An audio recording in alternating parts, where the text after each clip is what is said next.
Hey guys, this is our video for section 16.5 on curl and divergence. Now, curl and divergence, these are operations that can be performed on vector fields, and in the grand scope of vector calculus, these are really important for applying some of the theorems that pop up at the tail end of this chapter. But, given the limited amount of time in the rest of this course, our main focus for curl and divergence is going to be what information can we get on vector fields, okay, and how can we apply this maybe to the fundamental theorem of line integrals. Now, with that out of the way, I wanted to dust some stuff off that we will need to remember in order to compute curl and divergence. First off, cross products. You'll see here the formula for how to take a cross product between two three-dimensional vectors.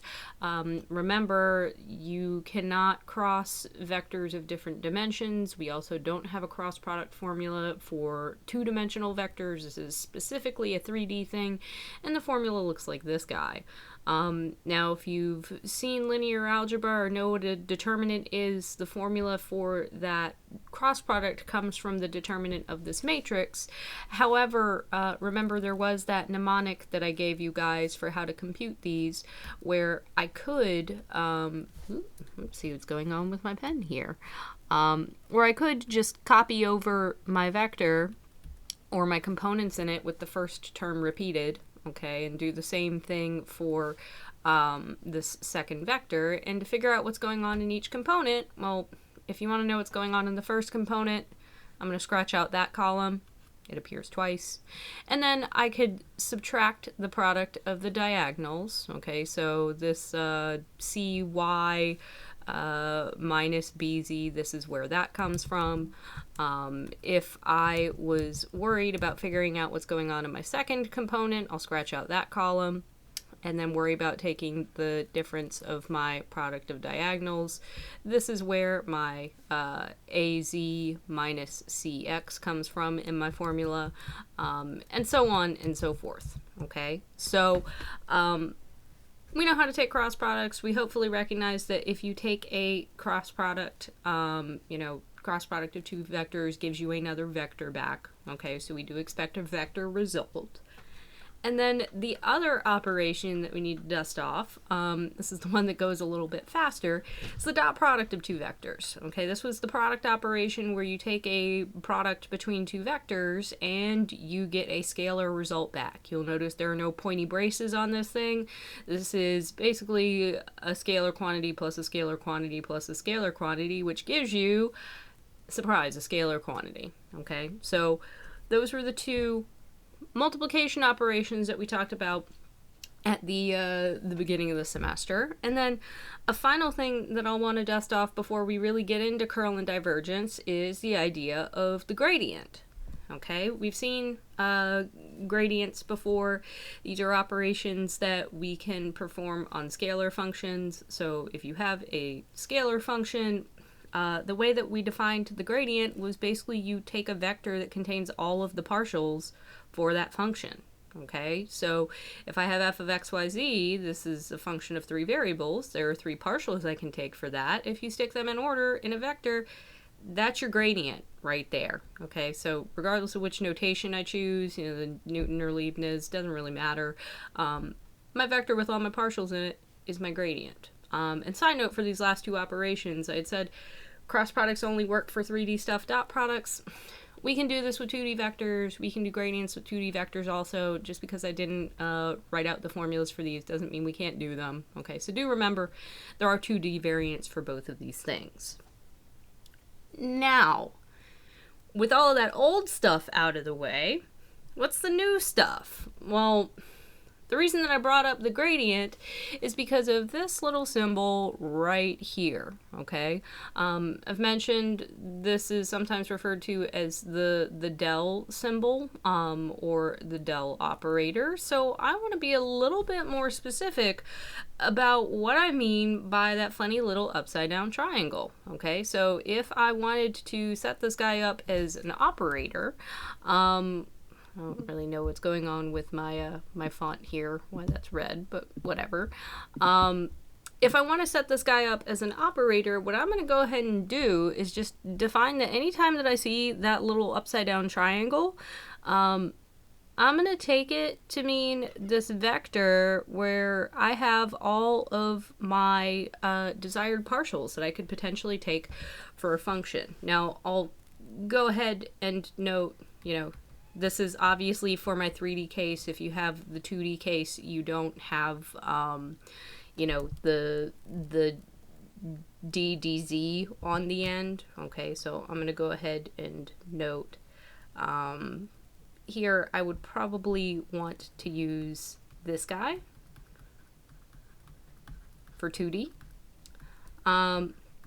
So here's what's going on with this symbol, right? This is maybe, pretty close looking to what we've seen before with the gradient. You'll notice that I just dropped off all of the functions here. What's really the big deal, or what's the big difference between these? Well, I'm going to look really, really carefully at what kind of object happens when I compare the gradient versus just the del operator itself.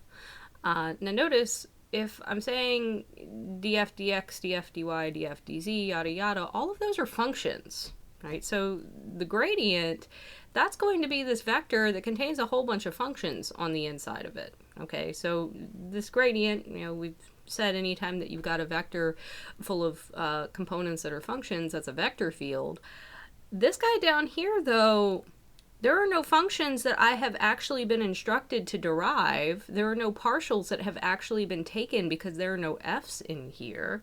So really, I'm just being given kind of a set of instructions, but in a vector form. Now, if that's kind of confusing to you, I'll explain this.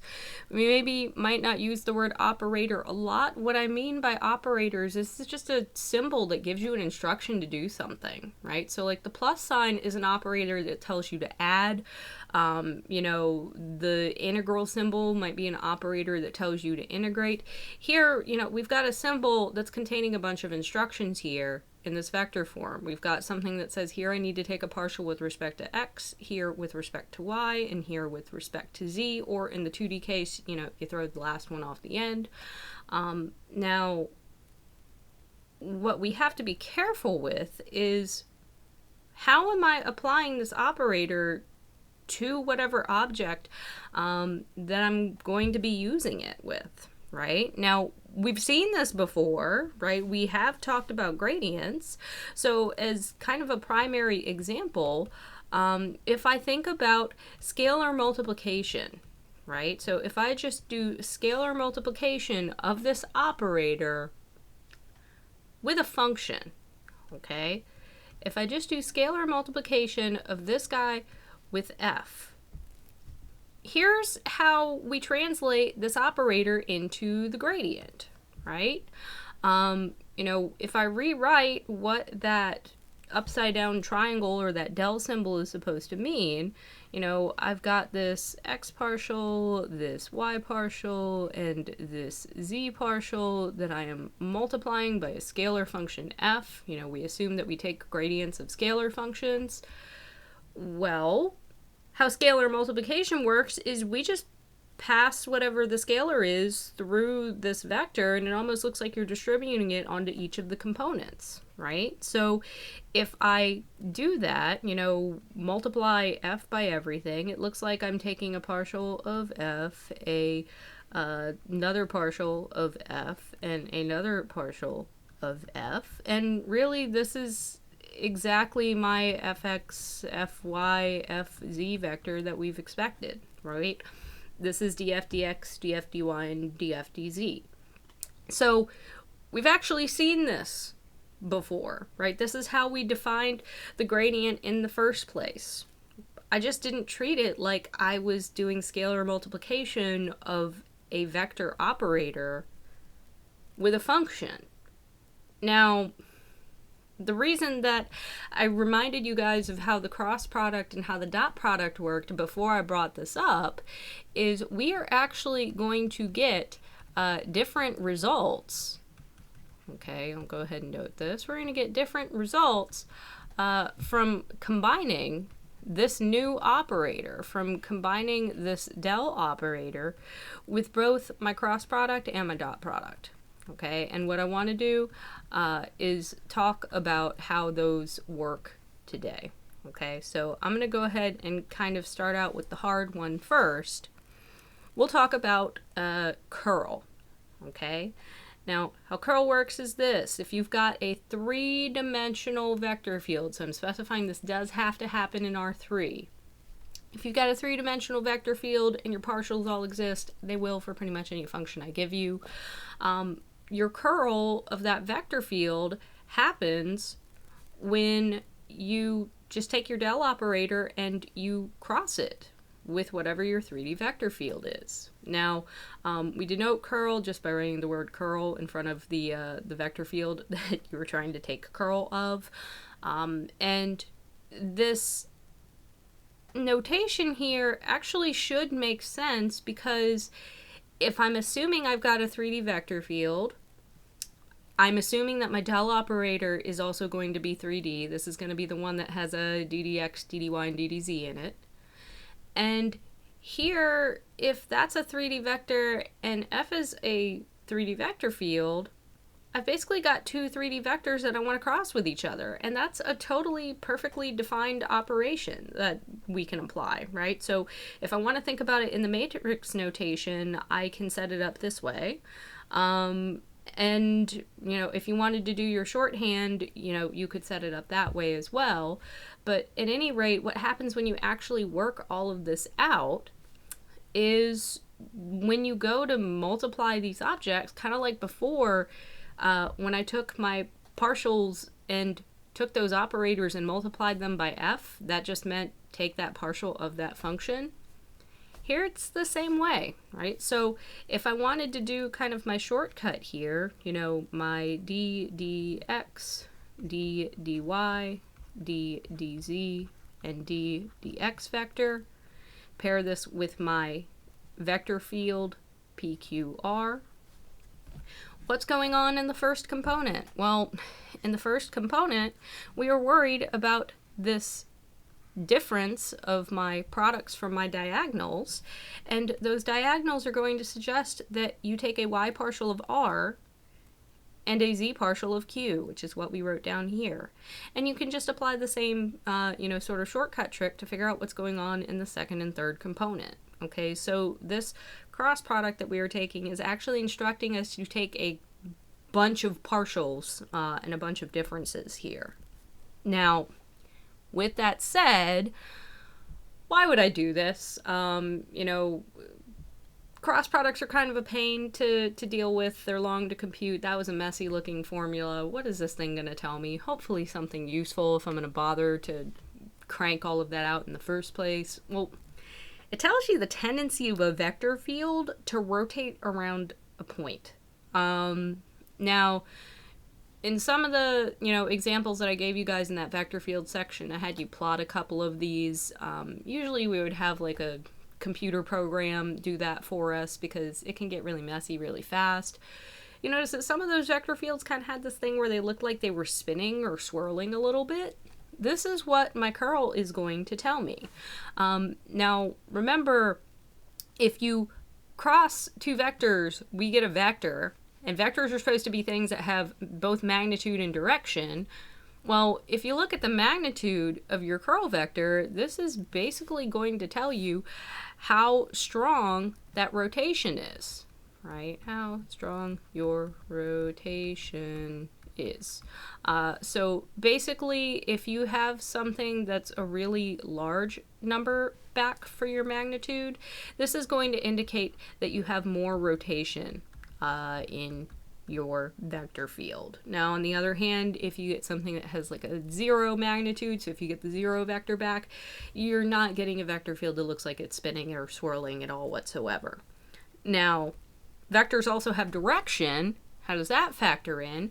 The direction of your curl vector, this guy actually specifies, let me clear this up here, this guy specifies basically your axis of that rotation that is happening within your vector field.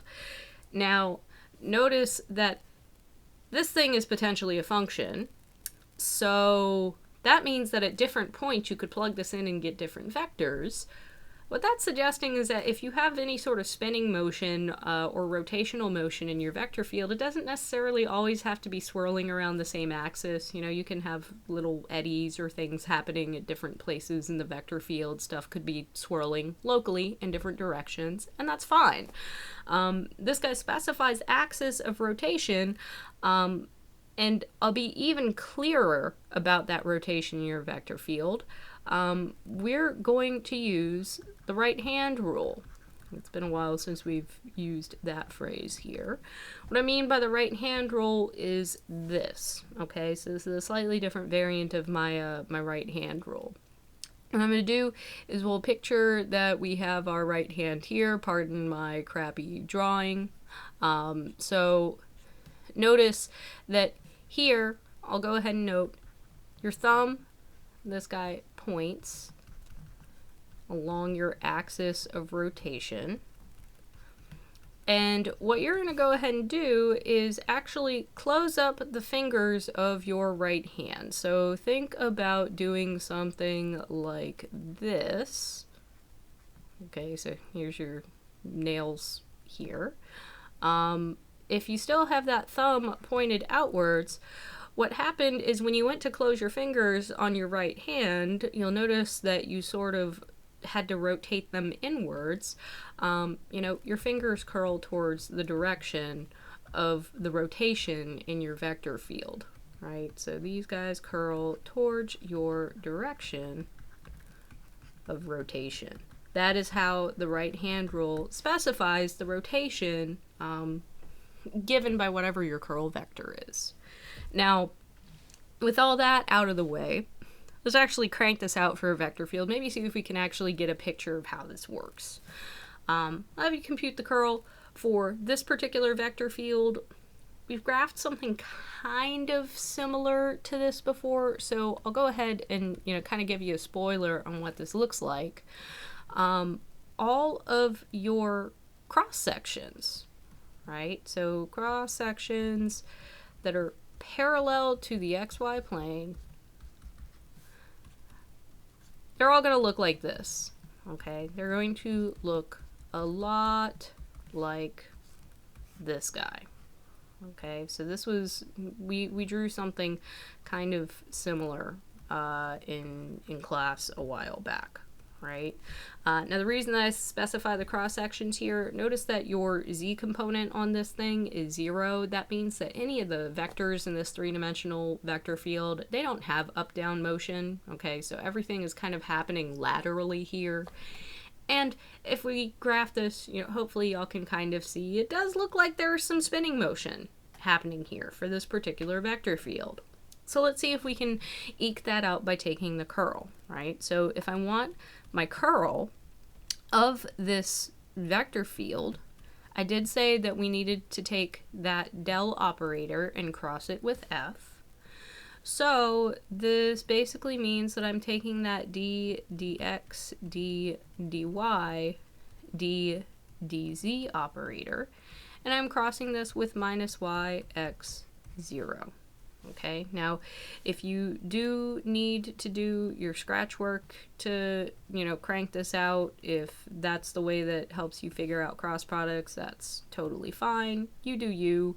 But if I'm going to go ahead and use that scratch work to help me determine what vector I get back, well, what I should be expecting is that I copy down my function correctly. Let me fix that before that error proliferates here.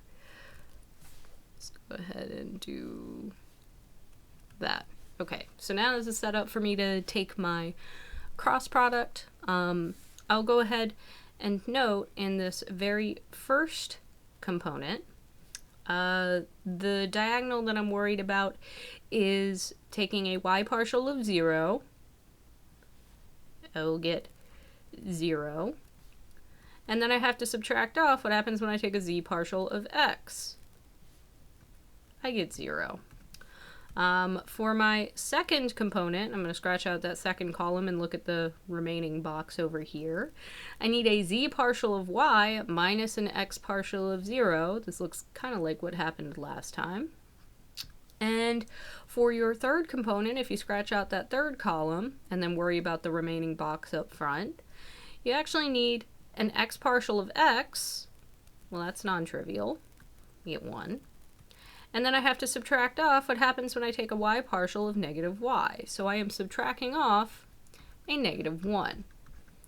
You'll notice that when I simplify this out, I get this vector 0, 0, positive 2, and hopefully that makes sense with this particular diagram, because what that suggests is if you had a vector to specify the rotation for this particular vector field, your axis of rotation is the z-axis, basically. This thing points towards the positive z-axis because of this positive 2 in the last component.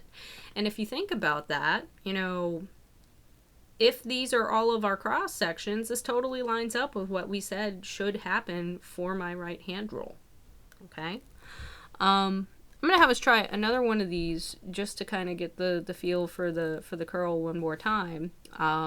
Just to see what I should expect if I have a curl of a vector field where there really isn't rotation, or I shouldn't expect rotation. This is a constant vector field, right? You'll notice there's no x's, y's, or z's here. This is just a constant vector field function. What this should look like, if you wanted to kind of get a picture for what was happening here, this is one that's pretty easy to graph because, you know, constant vector fields aren't too difficult. What this suggests is every single vector field, or every single vector in this vector field looks like 5, 1, 3, right? So, you know, you go out 5 units, 1 unit, and 3 units, respectively, on the x, y, and z axes. If I wanted to draw a reference box to get a feel for where that 5, 1, 3 coordinate lands, well, this is that vector right there. Now, every single vector in this vector field looks like that same vector, that same 5, 1, 3 vector. So you notice all these point in the same freaking direction, right? Now, if every single one of these points in the same direction, there's very obviously no spinning or rotating or anything like that going along. So let's see if we can eke that out by taking the curl, right? If you are taking the curl of a vector field, again, your formula is to do del crossed with your vector field. So this is that, you know, d dx, d dy, d dz operator crossed with 5, 1, and 3. And, you know, spoiler here, I'm not even really going to bother to write out all of the scratch work or anything, because hopefully this next part's intuitive. We are taking partials of a whole bunch of constants, right? If you're taking derivatives of constants, those all end up being 0. So this is going to be one of those cases where here I should really be taking, you know, a y partial of my z component and a z partial of my y component and subtracting them off, but you're going to get 0 minus 0.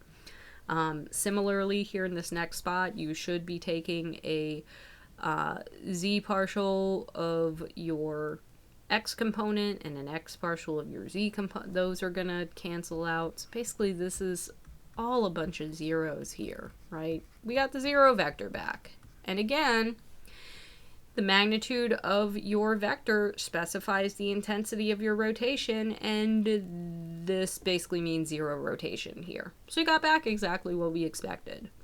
Now, again, some comments on why I care about this aside from just having an idea for what's going on with my vector field.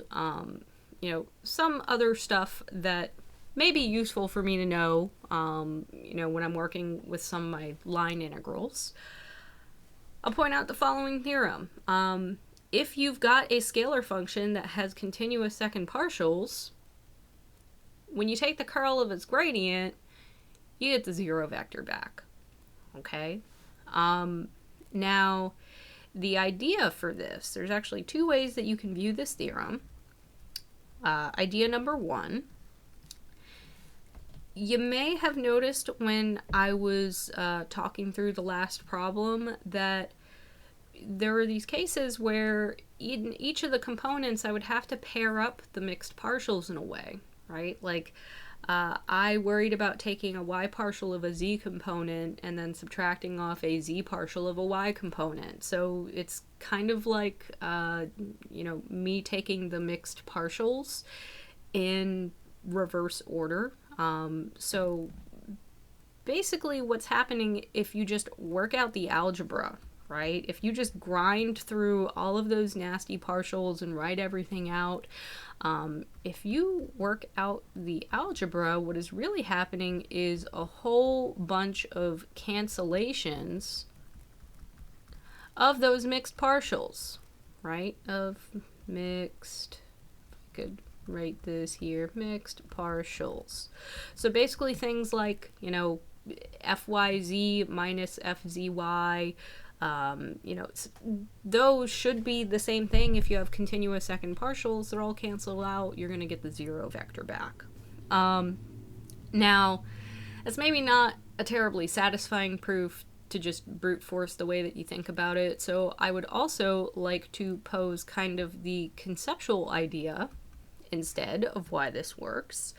And the conceptual idea behind why you would expect this is as follows, right? We expect, okay, what the heck does the gradient do in the first place? Well, you expect the gradient of f to point in what direction? Well, you expect this to point in the direction of maximum increase for this function f, right? So if, you're plugging in points for f and you want to know which direction in 3 space to head off towards to make the value of f get larger the fastest, that's what your gradient points towards. That's what that vector field points to. Now, the reason that I gave you guys this Escher picture is this. Let's think about, what would happen if we have this sort of Escher situation here. There's this staircase where, you can constantly head up the staircase, okay, going all the way around until you loop back to your starting point, right? So for this particular staircase, your direction of maximum increase kind of has you head in a loop, but if we think about that, that's not a thing that real surfaces should do, right? That's not a thing that we would expect, directions of increase to work, at least not with a continuous differentiable function, right? So if you have a reasonably nice function, it shouldn't be doing this Escher junk where you head in a loop to make the function get bigger.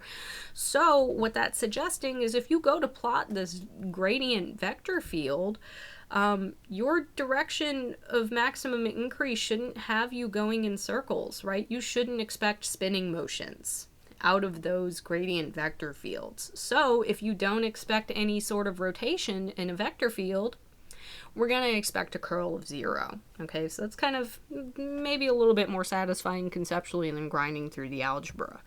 Now, the reason that I cared about this and that I brought it up in the first place is that this actually gives us a nice test for whether or not a 3-dimensional vector field is conservative. Right? So kind of the idea here is basically we're applying that last theorem. Now, what I mean by applying the last theorem is this. If you're worried about something being conservative or not conservative and you want to test, just take the curl of your 3-dimensional vector field. Hopefully, we expect to get 0 back if it actually was a gradient, and then in that case, you could worry about finding a potential function for that thing. Now, on the other hand, if you take the curl and you get a non-zero vector, that means that your vector field's got some spin in it, and if it's got some spin in it, it couldn't have been a gradient in the first place, so it's not conservative, okay? Now, I'll go ahead and note, I did touch on this a little bit back when we were dealing with the fundamental theorem of line integrals. You know, what I really want to do is we can kind of pair this guy, this theorem, with my ideas from that fundamental theorem of line integrals section, right? That section had us worried about when vector fields were conservative or not, and, you know, if they were conservative, if you could find a potential function, we had a formula we could apply to compute line integrals of vector fields. And, you know, we could figure out whether these integrals were path independent or not. Now, at the time when we went through the fundamental theorem of line integrals section, I only gave you the test, you know, the partials test for the 2D case, and I said I was going to stall for a little bit on the 3D case. This is the 3D case right here, okay? So kind of what's going on with this test is this is a very similar idea to checking those 2D vector fields, okay? So checking PQ by basically taking your dp dy and your dq dx and seeing if they're equal. Now, the idea there was if this thing was a gradient, that means that p looked like fx, so this is really fxy, and if this is a gradient, q looks like fy, so this is really fyx. Okay, so we were using a mixed partials test to see if we had conservative 2D vector fields. This is the same thing, but we've just got more partial pairs to check. Okay, I'll give you guys an example of this. Let's see if we can actually verify that this vector field is conservative, right? So if I'm using that theorem to verify if it is conservative or not, what I'm really looking to check is if my curl of this thing comes out to the 0 vector. This is something that we don't know right now, okay? So I basically want to compute that curl of f, which means I need, you know, del cross f here. I'll go ahead and, you know, write out my scratch work for that. If I want my del operator, this is again d dx, d dy, d dz, and then I'll copy over my first component. My f vector field here, this is e to the x, y sine z. My next component is e to the x sine z. I'll space this down a little bit here. Let me see if I can give myself some more room. My d dz, underneath that I should have this e to the x y cosine z, and then I'm going to be lazy. This guy just needs to go over here. Okay, so if I need to actually compute this curl, here's what we should be getting back here. In my first component, I'm going to ignore what goes on in this first column and then just worry about this box. That means that I need the y partial of this expression minus the z partial of this expression. Now the y partial of e to the x y cosine z is just going to be e to the x cosine z. That looks like a coefficient on that y term. Now on the other hand, the z partial of e to the x sine z, well, the e to the x is going to hang on as a coefficient, and then your partial of sine z with respect to z is cosine z. So that'll obviously cancel. For my next component, if I needed to worry about that guy, I'm really taking a z partial of e to the x y sine z. So this will be e to the x y cosine z. And then I have to subtract off an x partial of e to the x y cosine z, which we hopefully see where this thing is going. And then for my final component, I am worried about my x partial of e to the x sine z, which is itself. And then I have to subtract off my y partial of e to the xy sine z, which again, I just get e to the x sine z. Okay? So if I actually clean all that up, everything does cancel, and we do indeed get the 0 vector. So since we did get the 0 vector back, a curl of 0 means that my vector field is conservative. Okay? So that's kind of the main reason that we have this check here. Since your curl of f is 0, f has to be conservative. That was the big punchline here. Okay? Now, I did want to touch on the other operation that was in this section. We spent a lot of time on curl. Curl is kind of the harder one to work through. The other operation goes a lot faster. Okay?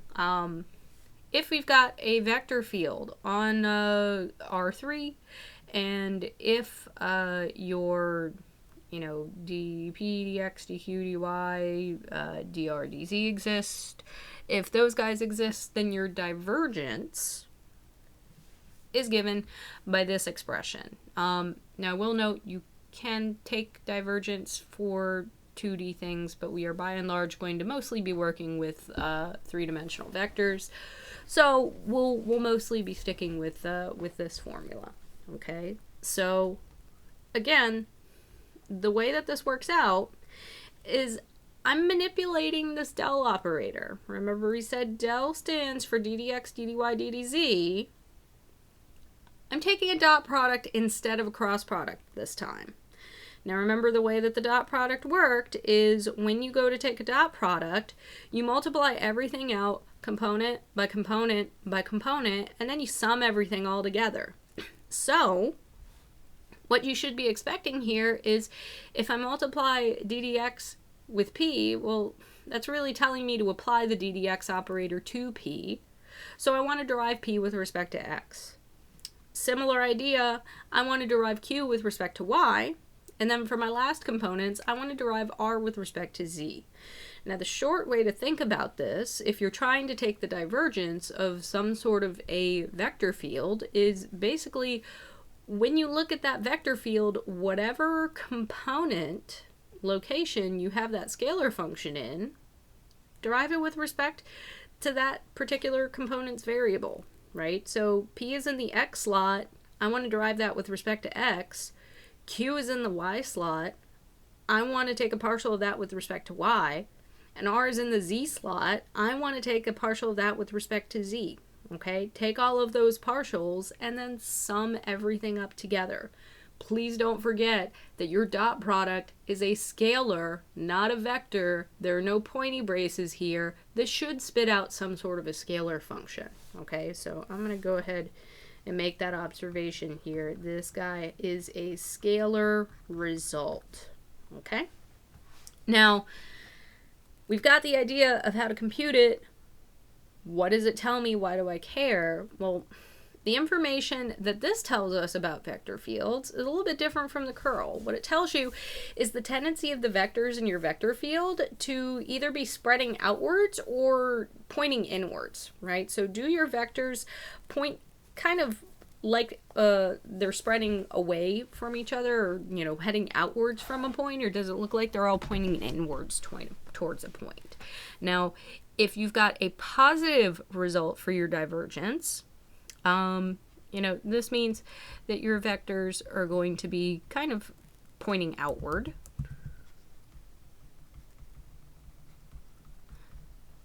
And if you've got a negative, this means that your vectors are kind of pointing inward, right? So this thing is kind of closing in on itself. Now, these are not the only options. 0 is obviously kind of a go-between. If it doesn't necessarily look like your, vectors are trying to expand outwards or compress inwards, if your divergence is 0, we are going to call f incompressible. This is kind of like a term that pops up in fluid mechanics a lot to describe fluid flows. Hopefully that makes sense if you're talking about something like water and you're investigating, the motion of that water. Maybe tracking what's going on with the velocity at different points in your stream. It's not exactly like you expect all of the velocities to be closing in towards a point, because that would kind of mean that your little pocket of water is compressing in on itself, and that's not really what's going to happen in a realistic fluid flow. If you have stuff headed inward, you would have to have other stuff headed outward, unless you're, trying to compress your fluid. So if I wanted to maybe give a couple examples here to demonstrate where you would see something positive versus negative versus zero, let's see if we can actually crank this out. We'll try these two examples here. Again, this is kind of that same 513 field that we've seen before. All the vectors point in the same direction. So this kind of does seem like maybe something I could mimic with a fluid flow. Everything's pointing in about the same direction. Nothing's really closing in on a particular point. Nothing's really trying to escape a particular point. Everything's going the same way. Well, if I want to convert or compute my divergence, we said you're just taking the del operator and dotting it with whatever your vector field is. So here's my constant vector field that I want to dot this with. My d dx, d dy, d dz, then I'm dotting this with 5, 1, and 3. Well, this is really having me take an x partial of 5, a y partial of 1, and a z partial of 3. All of those are 0, right? So this, why did I write this in a vector? So dot product is not a vector, kids. I'm apparently really not awake when I'm recording this here. Sorry about that mistake. So if I'm actually adding all those up to get my scalar result, your x partial of 5 is 0, your y partial of 1 is also 0, and your z partial of 3 is also 0. Okay, so like I said before, nothing's heading outward, nothing's heading inward. We get a 0 divergence for this field. Now, on the other hand, if I wanted to compare that to this guy, my XYZ vector field, what that kind of looks like is at any particular point, let's say that this is my x naught, y naught, z naught. If you think about the way that that works, this is really the XYZ vector. Now, the way that we graph vector fields, you draw the vector heading from the point. So instead of drawing it there, I'm going to just draw this here. But you have to picture that we are doing this at basically every single point. Okay, for this particular x naught, y naught, z naught, we would get this vector. But again, you draw it starting from the point, so we would get something like that guy. Here I maybe might get this. This is hopefully pretty clearly a vector field where it looks like we have stuff that is headed away from a point. Notably, stuff is kind of heading away from the origin here. But even then, if you go further out at other locations in this vector field, it still looks like we're spreading out because things are kind of heading away. They're heading outward. So I would expect a positive divergence here, right? Let's actually verify, right? If I'm computing the divergence, we want the del operator dotted with whatever the heck our vector field is. So here, this is that d dx, d dy, d dz vector that I am dotting with x, y, and z. And let me not make the same mistake I did before. When you take the dot product, you get a scalar back. That means that here I'm basically worried about taking an x partial of x, adding it to a y partial of y, and adding that to a z partial of z. And here that just means that we're getting 1 plus 1 plus 1. I got a positive value back. Okay, so kind of like we were expecting before, you know, if you don't have this spreading motion, if stuff isn't spreading outward or compressing inward, you expect to get a 0 back for your divergence. If stuff is spreading outward, you expect a positive, and if stuff seems like it's compressing inward, you would expect a negative value. Final comment that I'll leave you guys on, with this divergence, we're maybe not necessarily going to play around too much with this operation, but it is potentially a nice thing to know in case you're worried about whether a vector field could have been a curl for some other vector field.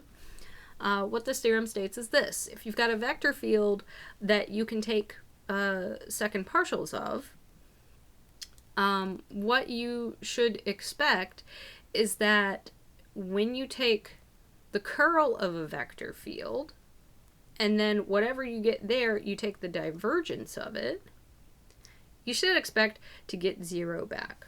Now kind of the idea on why this works is this. If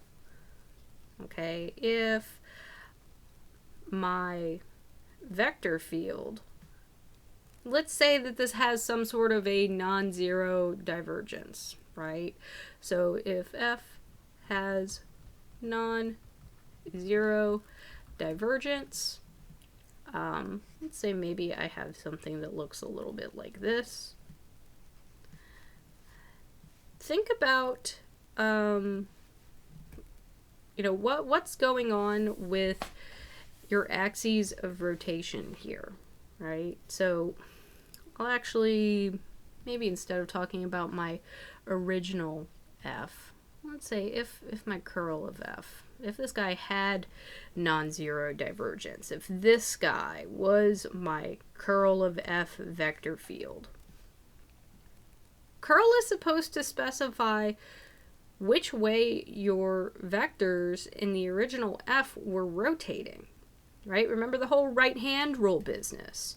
So if I applied right-hand rule near this point towards the center, let's think about what sort of rotation I'm expecting near this point here. By this first vector that I've drawn, if I were to apply right-hand rule for that guy, this would suggest that, you know, I had spinning that was happening in this direction. Whereas if maybe I look at this vector down here and you try to apply the right-hand rule to that vector, we would expect that spinning was happening in this direction. So if you had a curl vector field that somehow managed to look like this and had non-zero divergence, your right-hand rule gives you conflicting advice on which direction the spin is in your original F, right? So I'll go ahead and note that your right-hand rule, okay, gives conflicting directions of rotation. Now, this is potentially maybe if you conjured up some really weird vector field, possible. However, we're specifying that we're dealing with something that had continuous second partials. So we're not going to expect to have any sort of discontinuous, nasty, messy vector field that does something like this. So this really won't happen in any case that I give you guys a reasonably nice function, right? This won't happen if your second partials are all continuous. Now, the reason that I bring this up is mostly, you know, just a fast check. Probably the main application that we will see is just, are you dealing with a vector field that could have been a curl? Are you not? It's kind of a similar check to before. If you're worried about whether a particular vector field could have been the curl for another vector field, take the divergence. If you get 0 back, you know that it was a curl. If you don't get 0 back, it could not have been the curl for another vector field. Okay, so those are probably the key applications that we'll see for both curl and the divergence operators.